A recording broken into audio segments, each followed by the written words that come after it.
Энэ сэдвээр ярилцах жоохон эвгүй. Хэрвээ энэ үйлс одоо бэлгийн хүчирхийлэл мөн бол Тэгээд хэрвээ тэрнээс илүү том юм болсон байсан бол шууд цагдаараа залах байсан хаа. Айгаад яг гаргасан хамгийн зөв шийдвэр нь бол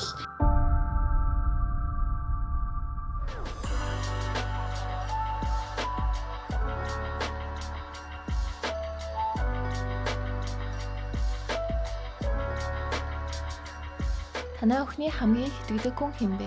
Надад нэг нарийнаа юм яриад байдгүй шүү дээ. Бага ухта ярьдаг л байсан. Чиний хувьд хамгийн итгэдэг хүн хэн бэ? тэр аав ээж хоёрт ингээ хэлж чадахгүй байгаа зүйлсээ тэргэлгээд найзтайгаа ярьдаг. миний охины итгэл төв бий байх гэж бодож байна. Өдөртөө юу болсон, ямар нууц бүх зүйлээ найзуудтай хэлдэг. Одоо ямар нэг юм өөртөө тохиолдсон тэрийг одоо мэдээлж ярьж хэлж зөвлөгөө авдаг да. Одоо надад тохиолдож байгаа юмнуудыг эмээтэй ярихад эмээгийн ойлгохгүй сэдв аль эсвэл жоохон тохиромжгүй юм шиг санагддаг. Тэр юмнуудаа яг найз хүүгэнтэйгээ л ярьдаг. Бэлгийн хүчирхийллийн талаар таны охин хэр мэдэх вэ? Би одоо л охинтойгоо энэ сэдвээр ярихад тийм хэцүү л дээ. Охинтойгоо хэсэл хүүтийгээ л ярилцдаг байгаа. Чи бэлгийн хүчирхийллийн талаар хэр мэдэх вэ? Аав ээжтэй гэхээс илүү сургуулийнхаа багш нартай илүү ярилцвал тухтай юм шиг санагддаг. Ээж бит хоёр сарын тэмдэг одоо тогтмол ирж гэнэ үү үгүй юу гэд тэмдэглэл цуг хөтлөөд явдаг. Өмнө нь бол насан жоохон байна гэд ярилцдаг байсан. Гэхдээ одоо сүүлийн үед бол аль болох юм сэдвээр ярилцаж ойлголт өгөх гэж зөвлөгөө өгөх гэж хичээдэг байсан. Ээжтэй бол энэ талаар ярихад бол хичдэггүй. Ээжтэй ер нь дандаа ярьдаг. Харин аавтай нэг ярилцдаггүй болохоор энэ сэдвээр ярилцах жоохон эвгүй. Бэлгийн боловсролын талаар бол би охинтойгоо бол нэг тийм нээлттэй бол ярилцдаг. Ээж аавын бол ярилцдаг байх гэж бодож байна. Ерөөд бол багш нар яг зөвлөгөө өгөөд эрүүл мэндийн хичээл дээр ном сурах бичгэн дээр яг бэлгийн боловсролын талаар илүү их мэдээлэл өгдөг. Бэлгийн хүчирхийллийн талаар таны охин хэр мэдэх вэ? Тийм ч их мэдээлэлтэй байдаг гэж бодохгүй наа. Тэхэн үед нэг найз хүүгний тухайгаа хэдэн юм ярьсан. Би юунд нь бол нэлээд эвгүй санагдчих байсан. Тэгвэл би ер нь бол хангалттай мэдээлэл өгсөн гэж бодож байгаа.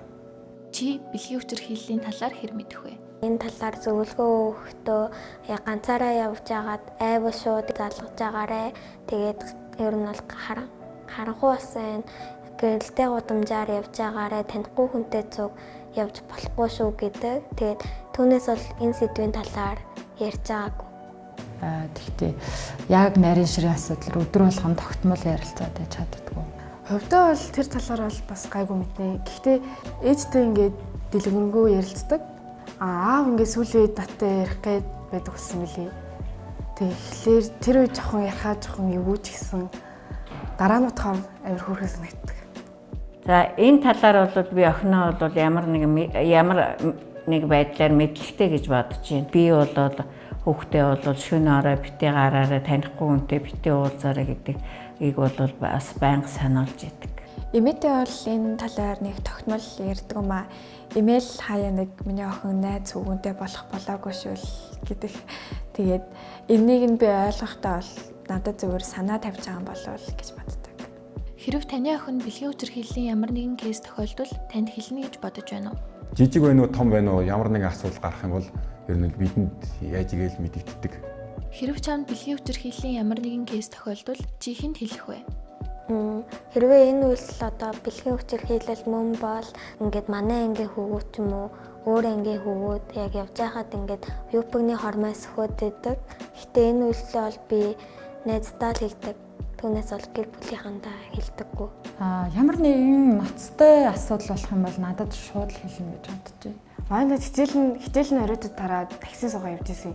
Тэгээд жолоож авах чи эдэн настай вэ? Хаана идэг вэ? Найз залуутай юу гэд амар сонь асуулт асуусан гэсэн. Тэгээд хэрвээ тэрнээс илүү том юм болсон байсан бол шууд цагдаараа залах байсан баха.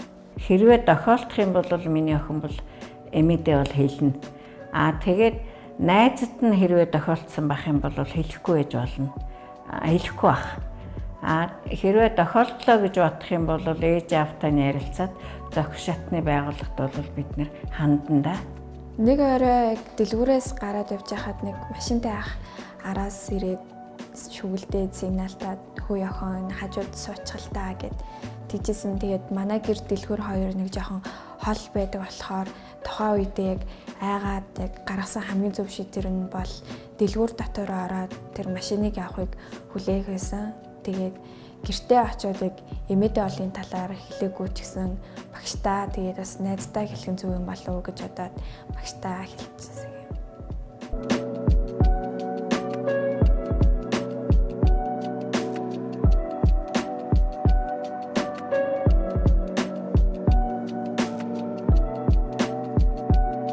Энэ тохиолдолд ялангуяа бэлгийн амьдрал, бэлгийн хүчирхийлэлтэй холбоотой ийм чухал тэгээ заавалчгүй мэдчих ёстой асуудлын талаар бол эцэг эхчүүд маань өөрсдөө маш санаачлахтай байж хүүхдүүдтэйгээ ярилцж явах хэрэгтэй.